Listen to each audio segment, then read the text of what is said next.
Good day. Welcome, welcome. Thank you so much for tuning in. I'm Jay, and this is Homeschool Yo Kids Podcast. Before we get started, major shout out to a couple of our sponsors who are in mission to ensure that you do not homeschool alone.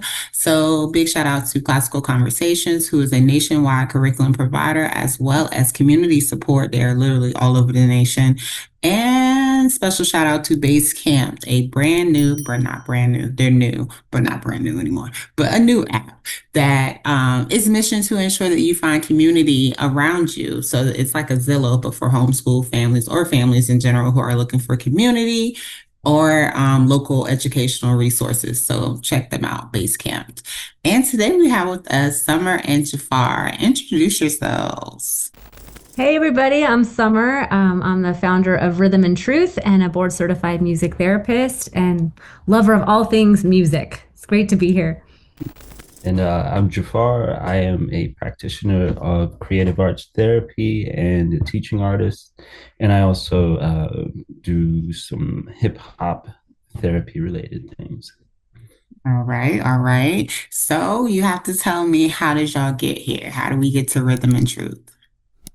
Well, I started it back in 2008.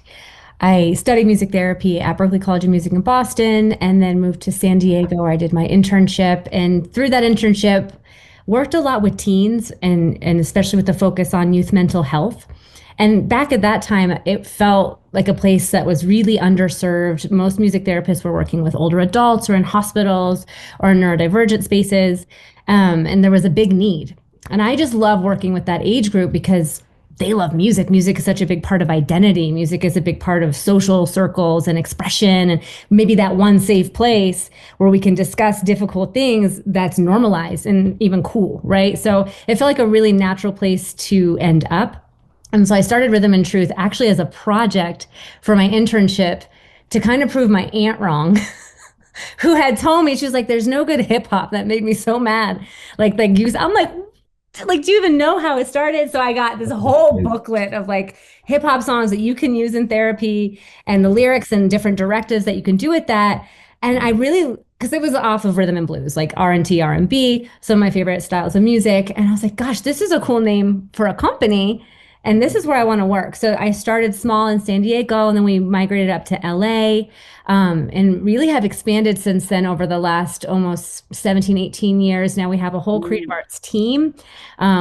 We have art therapists, music therapists, dance therapists, and drama therapists. So that's one side, the clinical side, which for folks who don't know is like a bachelor's level, master's level, or doctorate level degree. So it's heavy. It's heavy stuff. And that's when you're working in the most sensitive of populations, right? With trauma and grief and really high need. And then we also have a wing that's more relevant here, which is the teaching artist wing.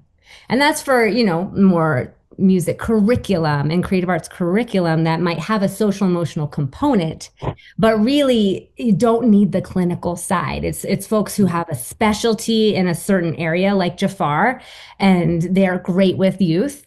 And so we're like, well, they don't need a clinician in this case. And there's a shortage anyway. Let's bring in this teaching artist and they can make excellent music or make beautiful art and also be connecting with one another and working on social emotional goals, working on expression and exploring some non-creative aspects as well. So we have both of those wings. Okay, okay. I like that. A project though? Okay. Well, okay, Auntie, thank you for that challenge. I know. Jafar, Jafar, how did you become a part of Rhythm and Truth? Um, let's see.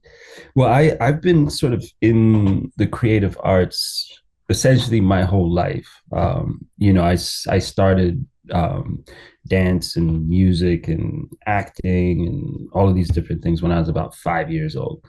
So it's sort of like my entire life has been that. I moved to America from New Zealand when I was about 11. And so I grew up San Francisco Bay Area mainly. I went to San Francisco School of the Arts. And when I graduated, I got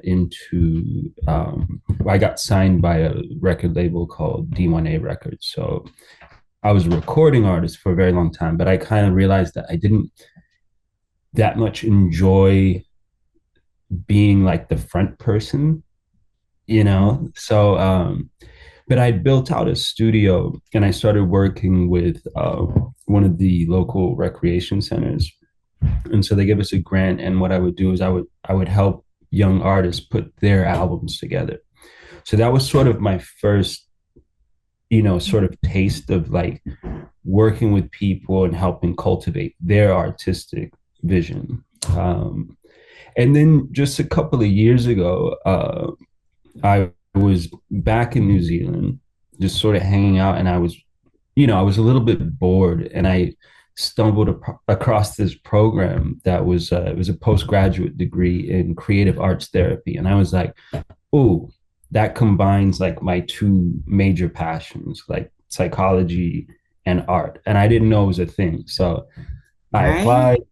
Yeah, they let me into the program, and I had a blast. So while I was in New Zealand, um, actually, it was my mother sent me an email, and she goes, "Hey, Jafar, I was checking this out online. Check it out." And she sent me a link to Rhythm and Truth, and I was like, Oh, "Oh, this is cool." Yeah, yeah, yeah. No, So it summer was, you didn't even I know didn't know this. that. yeah, yeah, yeah. Thanks, Mom. Yeah, shout out to mom.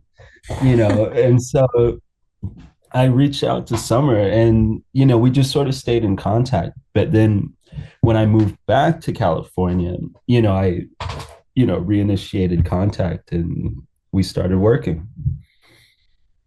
Yeah. Yes. Nice. Yes. So Okay. it's been recent. Jafar joined us this year, but we're so Okay. excited to have him as part of the team. And we've gotten like incredible feedback already from the work he's been doing. So he's Oh been yeah, he's fantastic. amazing. That Yeah. personality is everything. I tell you, like Thank Yes. you. And skills.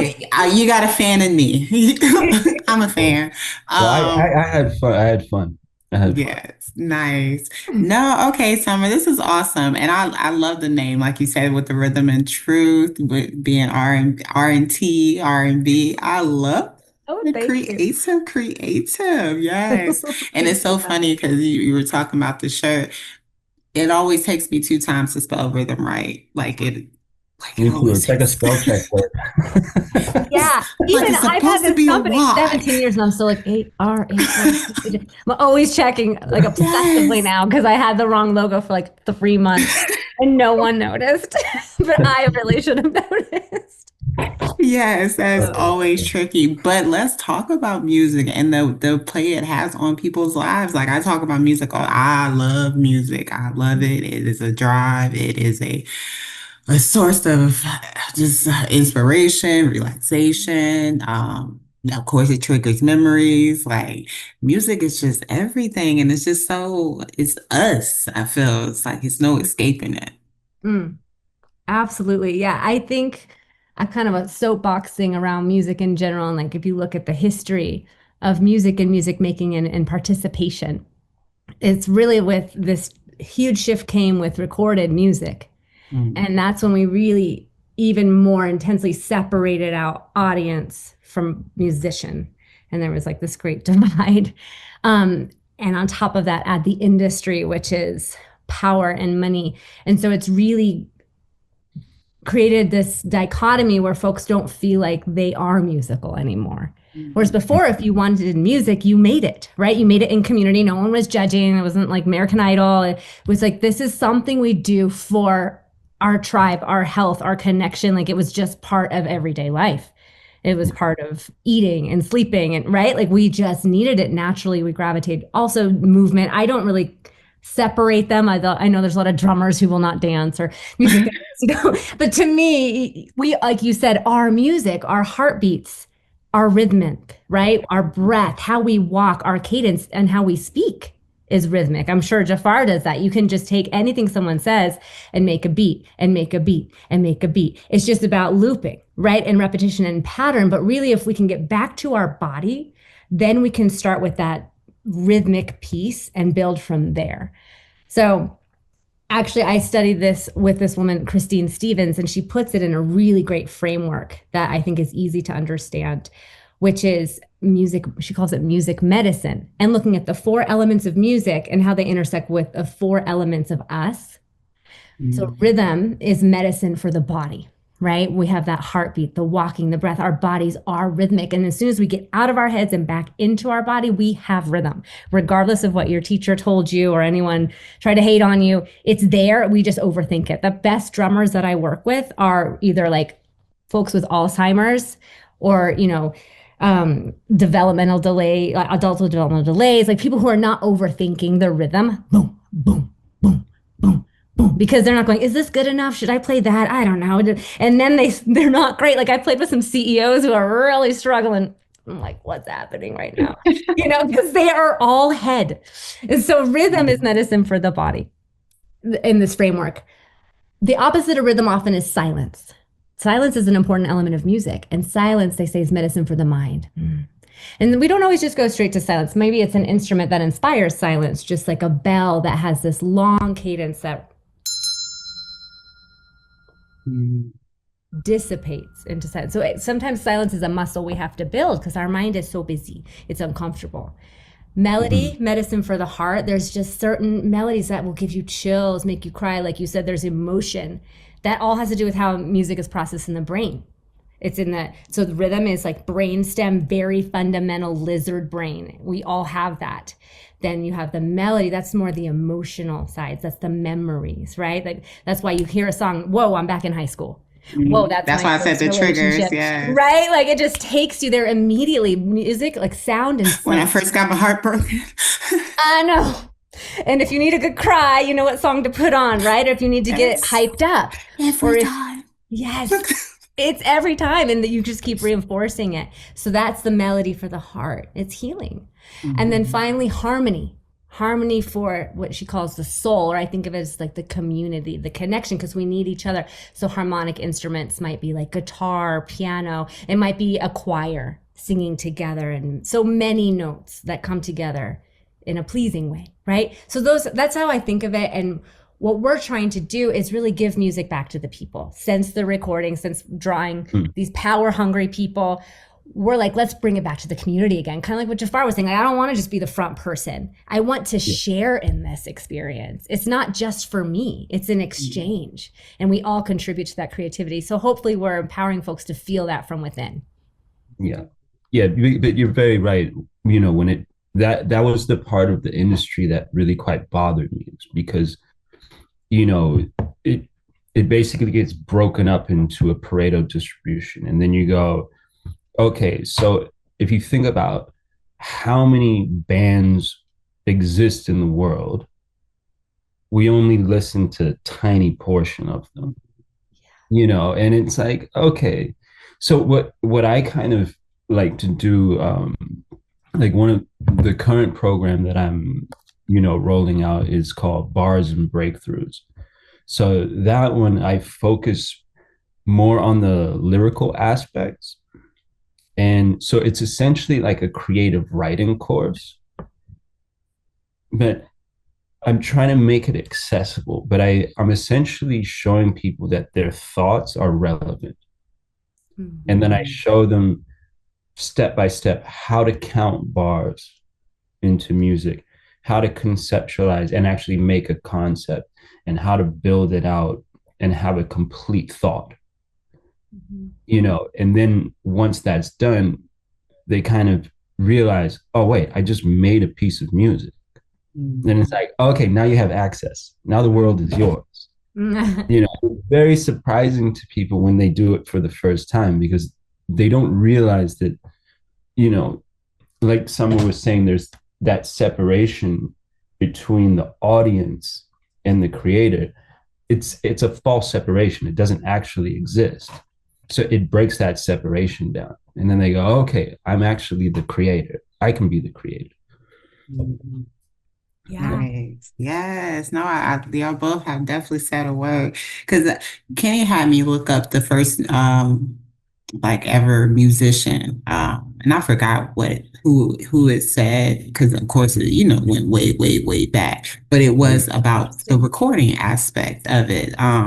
Whoever was first documented as being recorded, not necessarily that they were, of course, the first musician, because it's been around forever. But just to think of the hindrance that that does now on people's creativity and their artistic expression in general. Because I just think about like my former students, and how they viewed their artwork.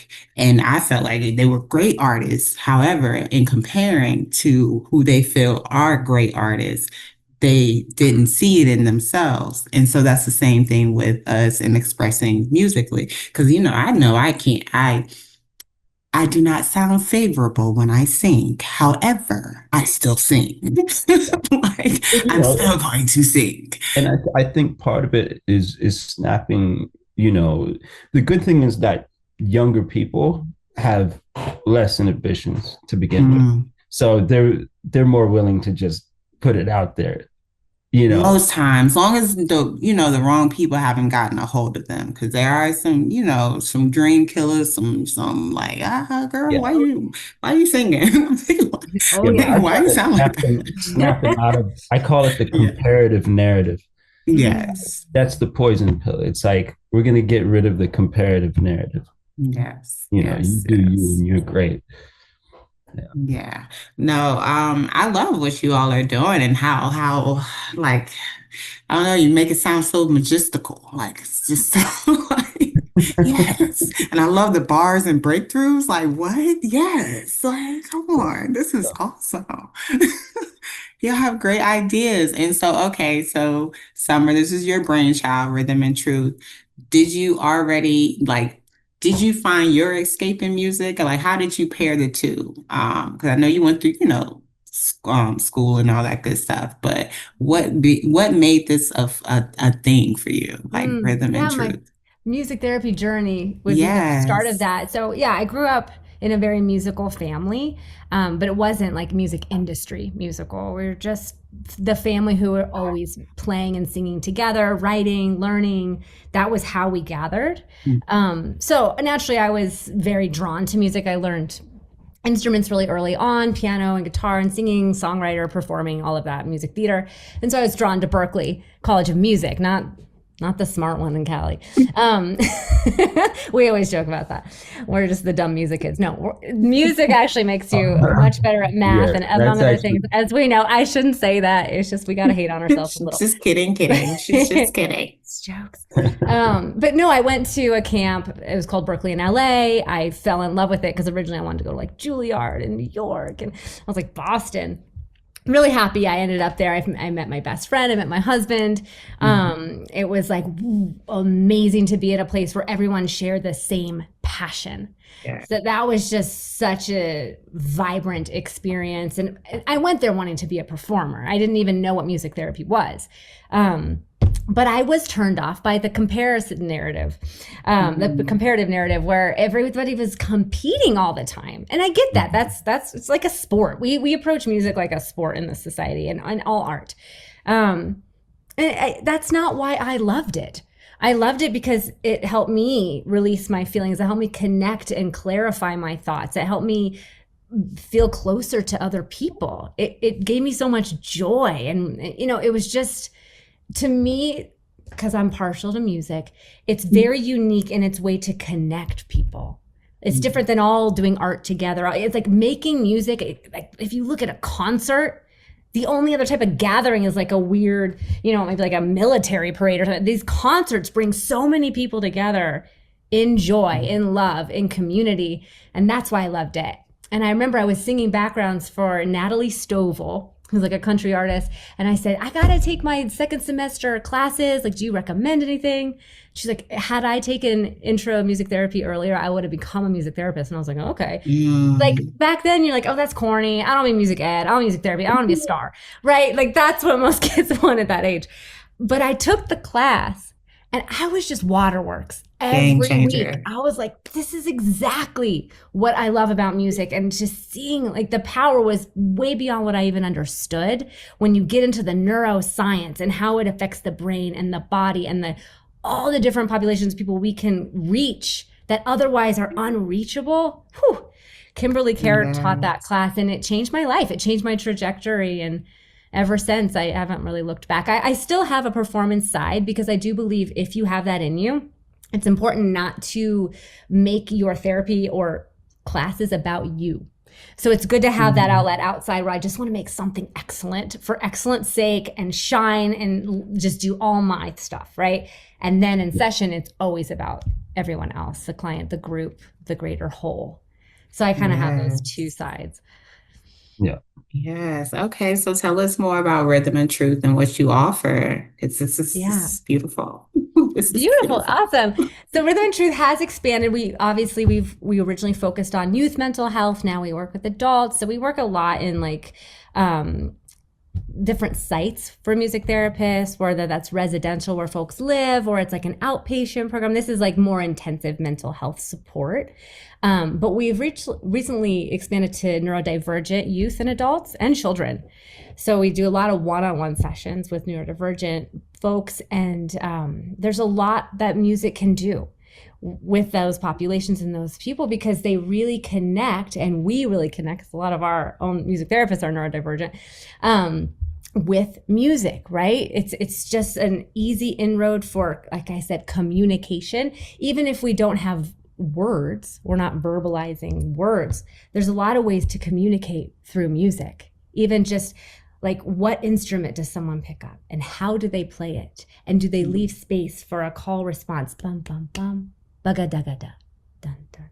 Right? And rhythm is very regulating. So it can be a regulating principle to help if we're overwhelmed or overstimulated, just a constant beat. It mimics the womb, a place of safety and security and predictability, right? So music is creating the safe space no matter what population you're with, through that predictability in those songs. They have a beginning, middle, and end, right? So we know that even that's like a trauma-informed approach, right? We know that this song, we might feel some type of way about it. It might feel really intense or powerful, but then it's going to end. And then we'll try, a different song, modulating. So there's neurodivergence, there's mental health. We also work with older adults all over the place. And then we do these classes like adaptive curriculum. So we teach math through music, history through music, and make it relevant to the kids' experience now, right? Like, why do I care? Why should I care? So connecting it to modern styles of music, modern artists, and then connecting that back to like old school stuff. And what is the through line here? What are these historical themes? So it really just depends on the setting. Like, we might be in the school or, in home, and we need to know what the goals are. Are the goals simply to learn an instrument? Are the goals to learn another subject or use music to learn more about ourselves? And that will inform the curriculum that we create and the non-musical goals that are helping shape, the direction that it takes. Okay. So are you all, go ahead, Jafar. Oh, I would just add one more point. It's also an incredible tool for collaboration. Because in those spaces when people are creating music and they're doing these things together, especially amongst the neurodivergent community, sometimes it's difficult, for them to communicate, make eye contact, these types of things. But in a musical setting, that collaborative, essence kind of like, I don't know, it comes to life. Yes, indeed. Because look what y'all did at the expo. Like, you had those kids didn't know each other. All, I think it was like 4 or 5 of them. Besides my two that came together. Our band, Hunter X. Yes, Hunter X. That's what.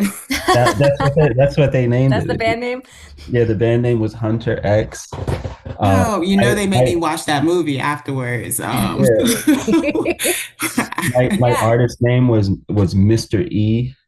Okay. And then the little guy, he left. He was Pikachu. Yeah, like we had names and everything. Yeah, exactly. Yeah, but the collaboration was there. Like, it didn't take anything. It was like, hey, what instrument you want to play?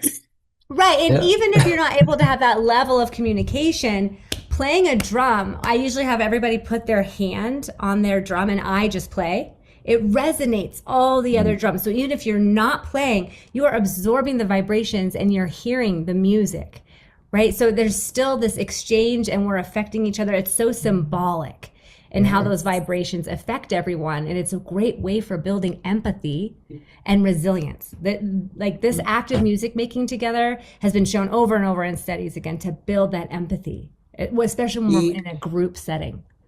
You know what we do every first Friday of the month? We go to this event called First Fridays here in Phoenix, and they have a drum circle.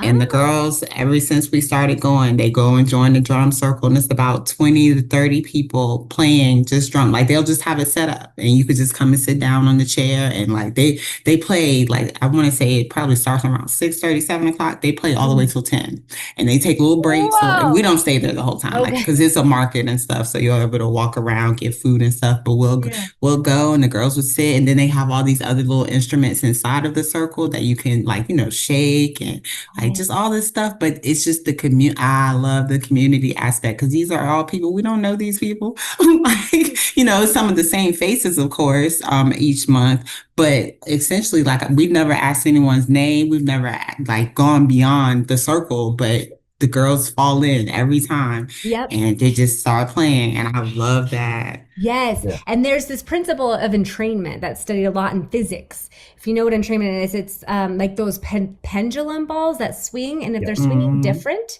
next to each other, eventually they sync up.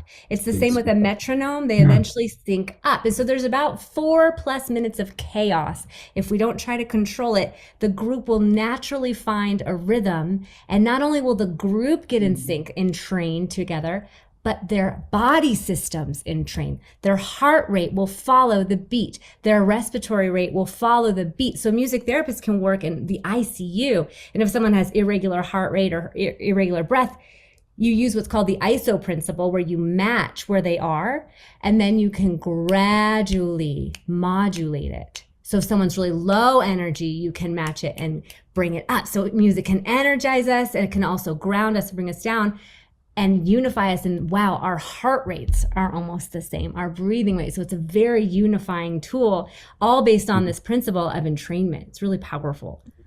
It is. It really is. Music has got me out of some places, honey. Yeah. My sister introduced me to affirmation music a couple Mm. years ago, or a few years ago now. And when I tell you that has been the game changer, because I always dawned on the fact that music is so like, it's something that's repetitive that we repeat over and over. And it's like if you're not careful of what you're repeating, it's like, oh, what is this? Right. I'm saying it and Like talking. it becomes part of your Narrative. yeah. Yes. Like And that's yeah. yes. You ever have a Yes. song pop up in your head Yeah. and it really annoys you? You're like, I wish I didn't know that song. Like I wish I had a click delete folder for that song. Like I want it out of my brain, but it'll pop up.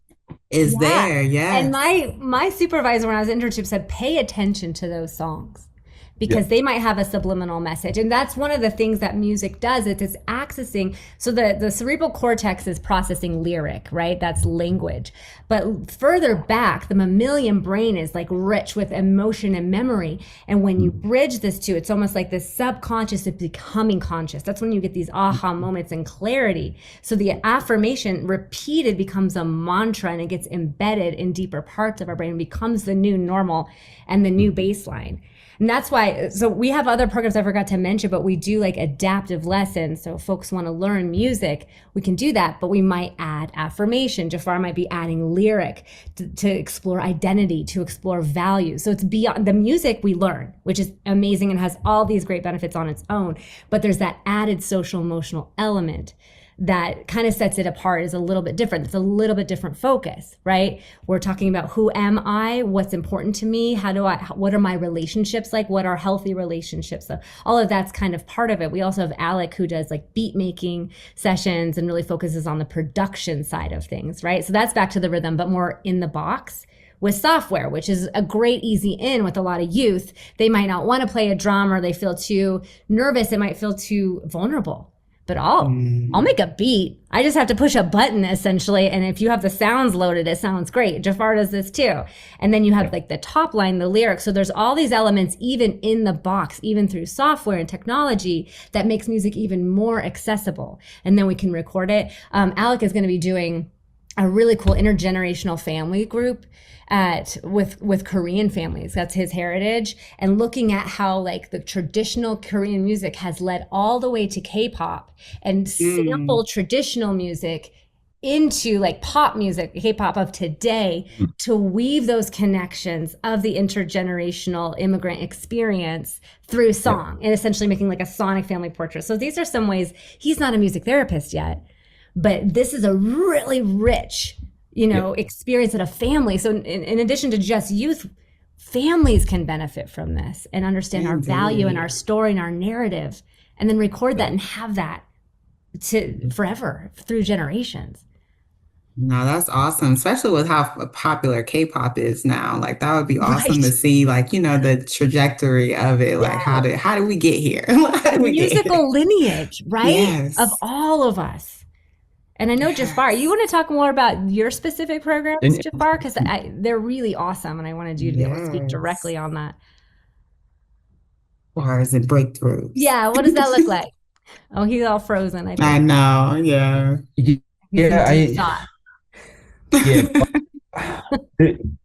So different, it's sort of like I do basically a 6-week sort of program. So I kind of start off with just the basic sort of bar counting. I try to get to know what types of music everybody's into, because we're gearing up to actually creating a song. That's sort of what comes at the end. And then we start moving through different phases. Like I start explaining what a concept is, but I have them do creative writing exercises every time that we go in. So I might prompt them to write for 5 minutes, just free write, not to any music, just about something small in your day that's bothering you a little bit. Like there's a dog that barks at 6 a.m. in front of my house. It's really annoying. So it's like I might write about that for a little bit. But then the next 5 minutes, it's like, now let's write about something that we're actually really excited and happy or appreciative about. So what I'm doing is kind of creating a contrast in the brain. So, but then it gets the pens loose, because now they've written for 10 minutes straight. And it's quite surprising, because at first, like especially the younger kids, they go, what should I write about? It's like, doesn't matter. You write whatever you want, just boom. But then as soon as the pen hits that pad, they just go, and then I might move into what is a concept, so really a concept is anything, but it seems like magic to people. In one of the classes, I asked the kids, what are you guys into? And they said 90s hip hop. I said, okay. I was like very surprised, but that seems to be that seems the old classics, but that seems to be the trend across the board. All kids now, they like 90s, so I said, well, are you familiar with the classic Ice Cube song, Today Was a Good Day? A good day. And then, one of them says like, Mama cooked a breakfast with no hog, so I said, oh man, get me on the court and I'm trouble. Last week, messed around and got a triple double, shaking everybody like MJ. I gotta say, and they all said today was a good day. And I said, well, that's the concept. Today was a good day. Yeah. I said, I could have just been talking to you in a conversation and said, how's your day? And you go, today was a good day. It's that simple. So he's just a guy describing his day. That's a concept. And then they kind of go, wait, so a concept can be anything? I'm like, exactly. But at this point, they've already written for 10 minutes.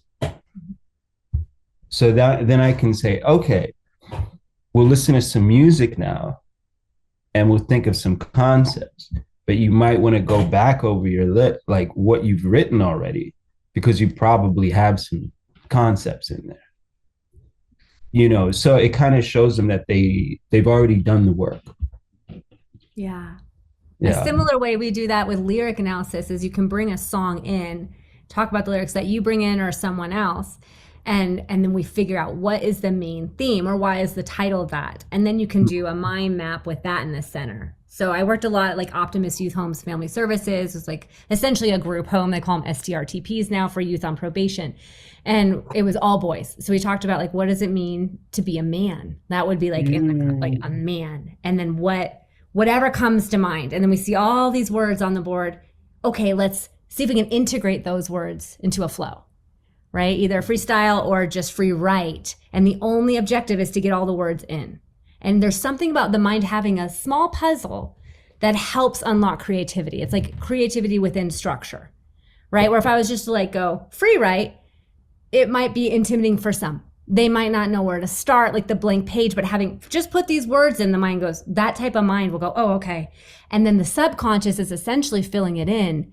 And it might not make sense in the beginning, but then when we interpret it and process it, that's where like this gold is of like I was saying, marrying some of that subconscious to the conscious of like, oh, maybe that represents this, right? I worked with a bunch of foster youth and we did a free, like a songwrite. They were like 11, you know, so like still in a very silly phase. Like the older kids, they'll go deep, but these kids are like, I don't know.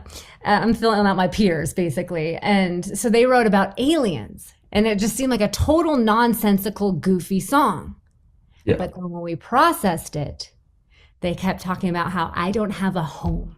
I'm away from my place. And so the aliens were actually symbols, but they didn't start there. Oh, what's a symbol for what I'm going through? It naturally comes through. It's like in play therapy. What we need to talk about bubbles up. But it's in the figuring out the why that you really make that link, that new neural passageway. Okay, so you all are teaching them how to play instrument as well? So for music therapy, instruction is secondary. Okay. Right? A side effect might be you learn the instrument or learn how to record it.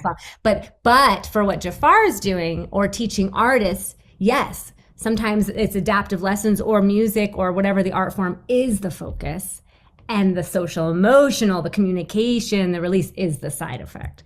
So it's kind of just like what the focal point is, right? So Jafar, you do essentially offer lessons, like you're teaching folks how to write, creative write, and you also do movement and drama. I might bring in something simple like that, a MIDI controller, you know, and just kind of sort of create like a baseline beat, and then have them add sounds to it, so that music production, songwriting. So they're learning beyond just like let's learn guitar, but like what he was saying to me, and like how am I the creator? Am I the source? Rather than always going outward for that instruction. Nice. And because I know you have the group settings, you also do individual one-on-one sessions. And what about family? Do you have family sessions? Okay. Those are my favorite. They're the most rare though. You know, getting the parents to buy in sometimes and the elders. But that's some of the most powerful work you can do. Yeah, there's a lot of metaphor in music. So if I was to do a family session, just who plays the bass drum? Like some people call it the big mama drum, the drum that holds everything together, very resonant and low, boom, boom, boom.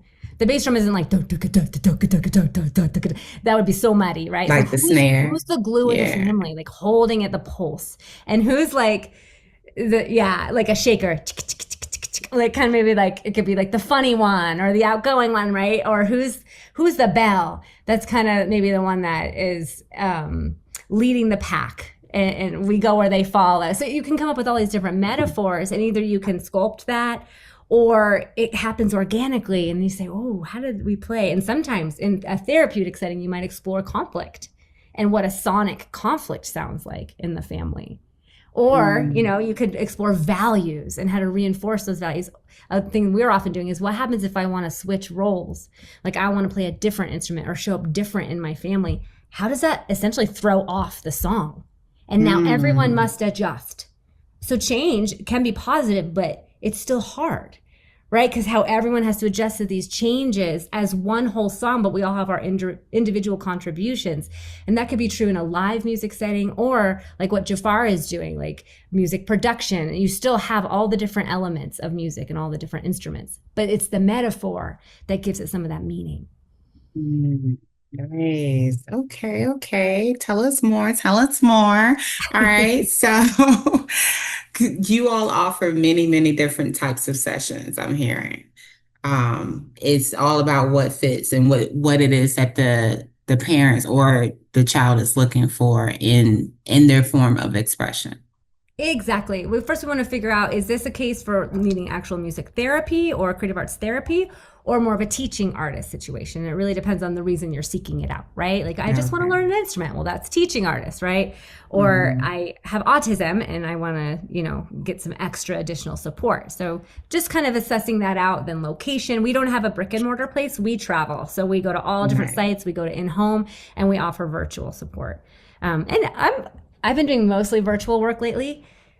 It's surprisingly effective because I was like, with the Oh, delay and really? I don't know. Hmm. But there's a lot you can do. And like I said, thinking creatively within structure, within limitation can make you more creative. So that's been a way that we've been able to offer more services to more folks who maybe aren't in Southern California, but still there's not a lot of people doing this type of work, and it's so Yeah. important because it crosses over so many domains of what it's helping.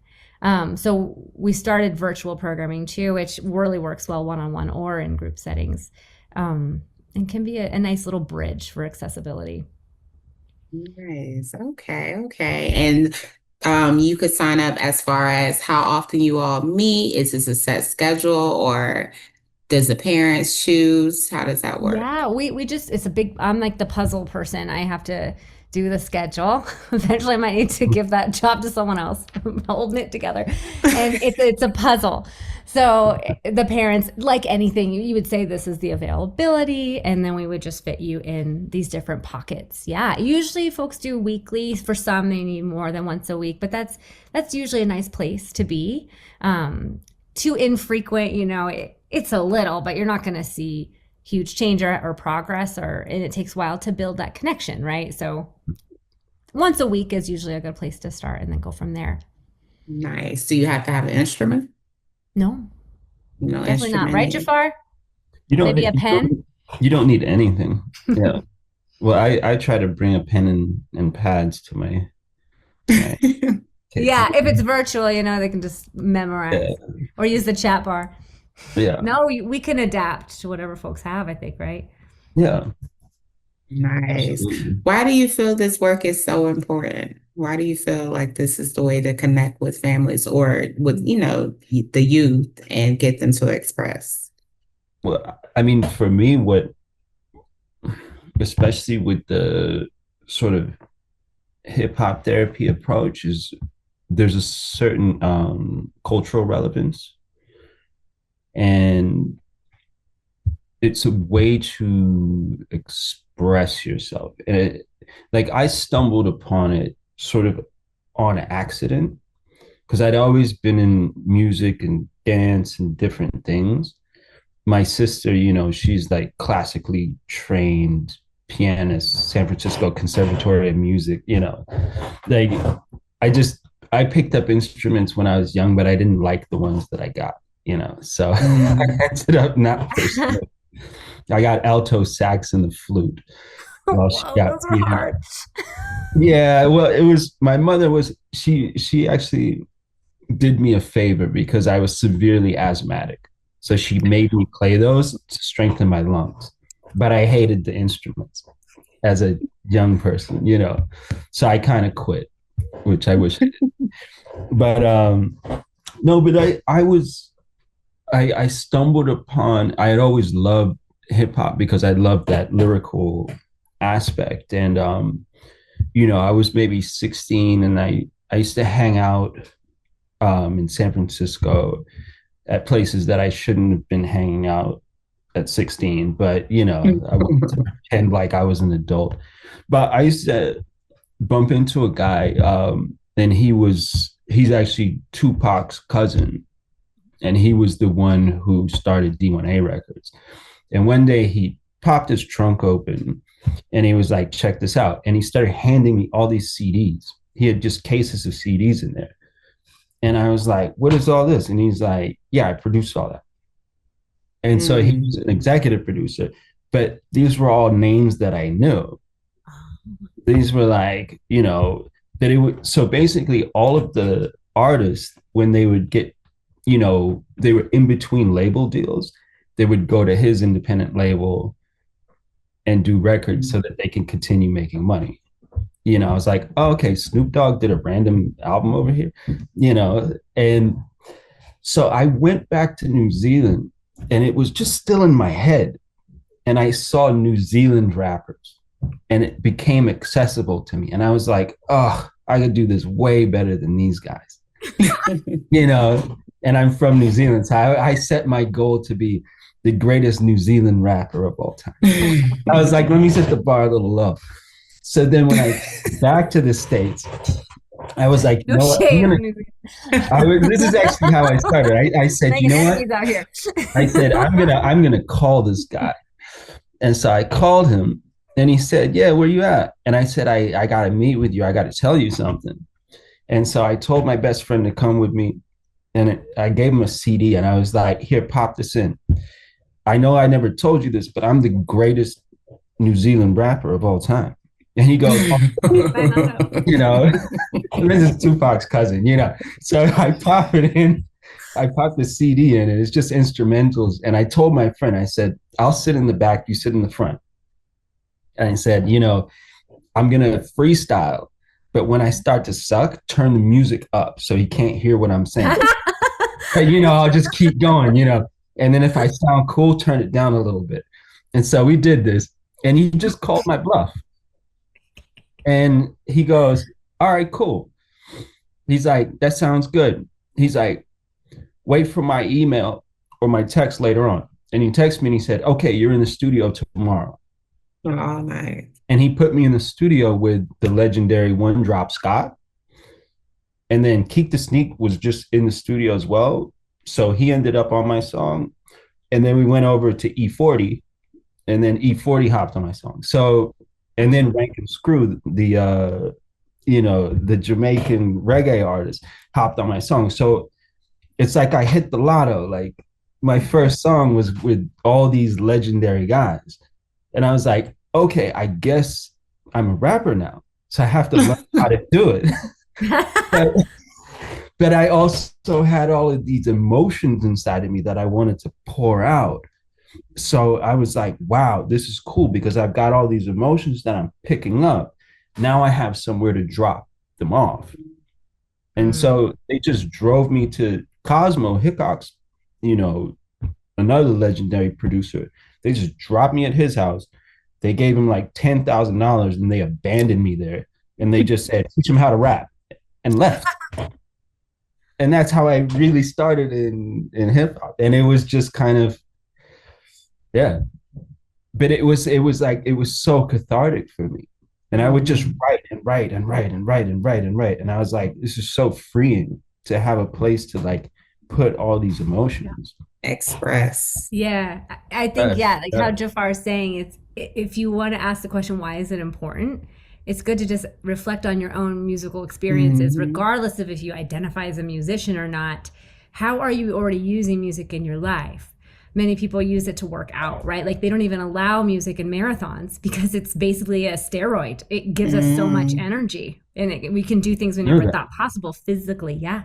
I used to run marathons and I wasn't competing, so I listened to music. Couldn't have made it otherwise. But also beyond just the physical, a lot of folks listen to music when really intense things happen in their life, right? During a funeral, during death, during a wedding. I also do music therapy assisted childbirth. So I'm at births providing and facilitating musical experience because music often can encapsulate what we don't have words for. Really intense times in our life, we turn there. We turn to art. Art is alchemy, right? The pain is like straw to gold, is turned into gold through the art. And if we don't have the fodder of like the struggle, there's nothing to funnel into the gold. So it's almost like that is our gift to fuel the art. So if you reflect on your own experience with art or music or creativity, which we downplay a lot in society, which is sad because we need that to think ourselves out of some of the really big problems we're facing right now as a society and individually. Creativity is the number one skill we need. to think outside the box, right? So if we think about how we connect with creativity in our own lives, we're going to understand why these types of programs are important. Beyond better math scores, beyond better communication, it's really, how do I use it? Does it help me relax and fall asleep at night? Is there a bird song and water? That's my soundscape, makes me feel safe.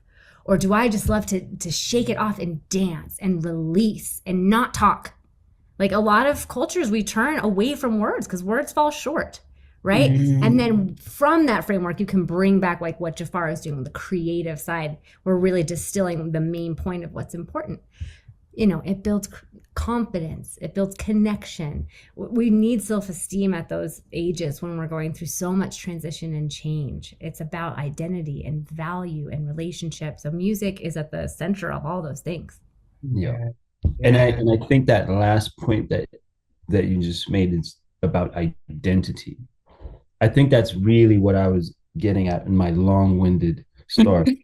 But it essentially allowed me to figure out my identity. Who you were. I would try things, and also I could get on a microphone and try voices, and I had to try all these voices just to come back to my own. So that was kind of I think that's the part that's really, really fun, because it gives young people a place to explore their own identities and figure out what they really think. And that sense of belonging. Yeah. Without that sense of belonging and safety, it's really hard for any other learning to occur. Yeah. We really need to that needs to be like the established bed first. And music can do that. Music is powerful. I love what you all have created. I love, some of your brainchild that you have come R&T. I love it. Thank you. Thank you. Thank you. I have two more questions before I know, right? Hey. Show it off. 2 more questions before I let y'all go. With all that you know and understand about therapy and mental health and just the importance of protecting it and strengthening it all, how do you two self-care? How do you make sure that you are centered or balanced in all that you do? Jafar, let you go first. Then I can think. I think that for me, I have to remind myself that, look, we're social creatures. So staying engaged, and being around people is incredibly important. And then the opposite also, I like to walk for very long periods of time by myself. Nice. And just walk so I can actually think. And sometimes I put headphones in and have a chat to myself so I don't look crazy with the headphones in, but I actually like to talk out loud. Yeah. I thought it was and then phone rings. Yeah. So those would be my 2 main grounding practices. And also I do a lot of NSDR meditations. Yeah. Beautiful. Yeah, before I had my 3-year-old, I was like self-care city. My whole life was just one self-care after the next. I had no worries. I was child-free. She changed with that. With child. Yes. Yeah. So I had to learn how to infuse it in micro moments, still learning, right? But it's so important. I supervise a lot of people, and self-care is the number one thing. This burnout is really high in our field, right? Anxiety's off the charts, and it's easy to take on those emotions around it. We absorb because we're vulnerable, we're open. It's really important to have a little bit of protection around yourself when it is a really intense situation. Have support, have community, have things that are really outside of work. So I try to create that environment at Rhythm and Truth where we have, like, for the staff, like Slack, and don't turn on Slack. Like, do not open it if it's not urgent. Just have your dinner, like take your vacation, be able to turn off. Like Jafar, I was meditator for like 20 years. Again, I've had to kind of reframe what meditation looks like with a little one. I love to walk. I have a theory that it's a shown theory, but just the regulation of the rhythm of walking. So practicing what I know to be true, listening to my favorite freaking song. Sometimes I just forget. Like, oh my gosh, this song will just infuse me with energy. It's one of my top, like I have a playlist called Perfect 10, songs that I think you couldn't improve at all. And they're all over the map in genre. But any of those songs, it's just like a burst of caffeine for me. And pair that with nature and walking or running, and that's an amazing combination. So nature, rhythm, music, silence is part of music, it's meditation. And really, for me, personally, a lot of presence building. I study a lot of like Eckhart Tolle, and everyone has their own paths, but for me, that's really resonated is finding presence through the senses and the formless dimension. Yes. To get really out there. Yes, great answers. Thank you. Thank y'all for sharing that. And before you go, 3 things. If listeners didn't hear anything else, what's 3 things you want to leave them with? And this is for each one of you. So 3 things from Summer, 3 things from Jafar. Okay. You can be empowered to be the music. So instead of like, I listen to music, I am music. Thinking outside the box of what music is. So music can be silence, music can be sounds of nature. What is my soundscape? And how can I intentionally be proactive about creating a soundscape that supports my wellness? And maybe just revisit songs of your past and bring up memories for connecting to people, maybe a special song with a loved one, and just see what that's like, how that brings up memories and helps you feel connected to that time or that place or that person. Right. 3 fun ways to use music in your life. Indeed. Jafar, what you got?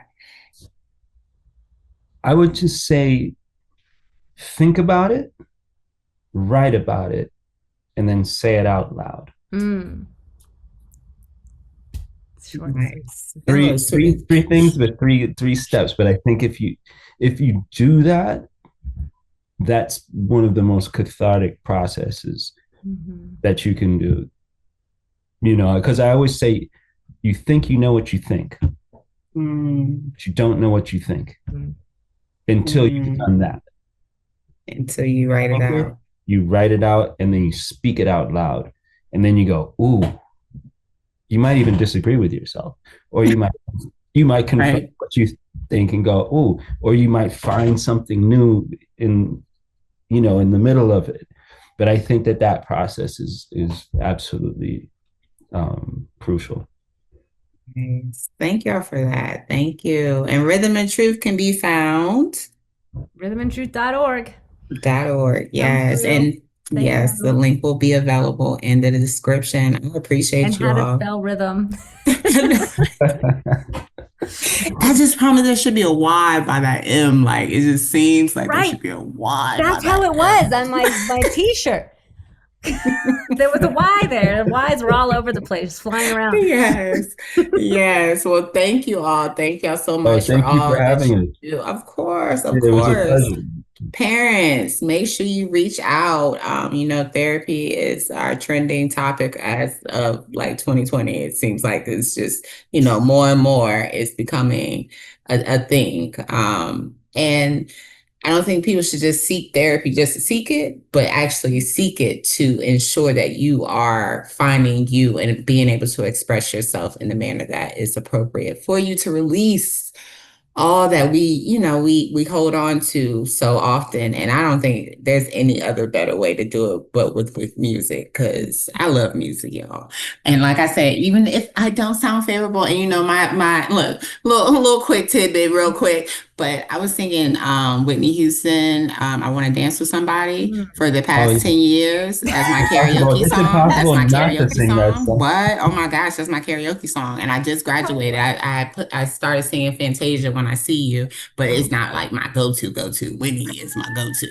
But either way, like So, just feel and understand that, you could find what speaks to you. You could find what helps you feel more of you. Because music is a major part of our world. Whether we hear it or we recognize it or acknowledge it, it's still there. So definitely check out Rhythm and Truth. They are beautiful. We had them at the expo, and I love the energy. I love what they provide, and my girls loved it. So definitely check them out and understand this is not a journey you have to do alone, no matter how it feels. Sometimes it does feel a little lonely. Reach out, find the resources that work for you, and homeschool your kids. Mm. So,